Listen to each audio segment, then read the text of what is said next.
जैसे लोहे की कील में, तो उसे तोड़ना बहुत, और अगर यही खिंचाव कमजोर है जैसे पानी के कणों में, तो हम उसे आसानी से अलग कर सकते हैं, है ना? तो अब जब हम ये तीनों नियम जान गए हैं, तो चलिए देखते हैं कि ये मिलकर हमारे आसपास की दुनिया, मतलब ठोस, द्रव और गैस को कैसे बनाते हैं। यहां सब कुछ एकदम साफ हो जाता है। देखिए, ठोस में कण बहुत पास-पास और एक व्यवस्थित तरीके से बंधे होते हैं, इसीलिए उनका आकार और आयतन दोनों फिक्स होते हैं।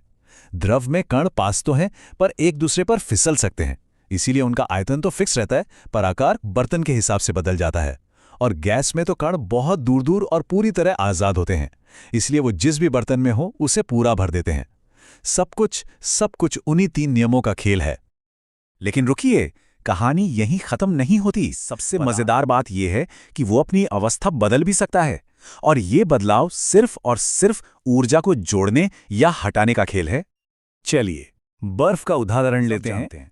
जब हम बर्फ को गर्म करते हैं तो उसके कणों को ऊर्जा मिलती है और वो अपनी जगह पर तेजी से कांपने लगते हैं। थोड़ी और गर्मी देने पर वो इतने आजाद हो जाते हैं कि बर्फ पिघलकर पानी बन जाती है।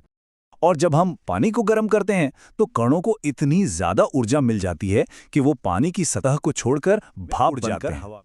लेकिन यहाँ एक बड़ा ही मजेदार सवाल उठता है। कभी ध्यान दिया है कि जब बर्फ पिघल रही होती है तो हम उसे लगातार गर्मी दे रहे होते हैं, फिर भी थर्मामीटर का तापमान 0 डिग्री पर ही, जब तक पूरी बर्फ पिघल ना जाए तापमान बढ़ता ही नहीं। तो वो सारी गर्मी जा कहाँ रही है? इसका जवाब है गुप्त ऊष्मा, जिसका मतलब है छिपी हुई गर्मी। वो एनर्जी है जो तापमान बढ़ाने के काम नहीं आ रही, बल्कि उसका सारा इस्तेमाल बर्फ के कणों के बीच के आकर्षण बल को तोड़ने में हो रहा है, ताकि वो ठोस से द्रव बन सकें। एक तरह से ये ऊर्जा सिस्टम में छिप जाती है। वैसे अवस्था उबालना जरूरी नहीं है। एक और तरीका है जिसे हम रोज देखते हैं, ये है वाष्पीकरण। जैसे जमीन पर गिरा पानी या गीले कपड़ों का अपने आप सूख जाना। और इसी से जुड़ा एक बहुत ही कॉमन सवाल है, जब गर्मियों में हमें पसीना आता है तो एकदम से ठंडक क्यों लगती है, हवा अच्छा लगता है, क्यों? ये वाष्पीकरण का ही जादू है। होता क्या है कि हमारे पसीने की बूंदों में जो सबसे ज्यादा एनर्जी वाले, सबसे तेज गति वाले कण होते हैं, वो हमारे शरीर की गर्मी को सोखकर भाप बनकर उड़ जाते हैं।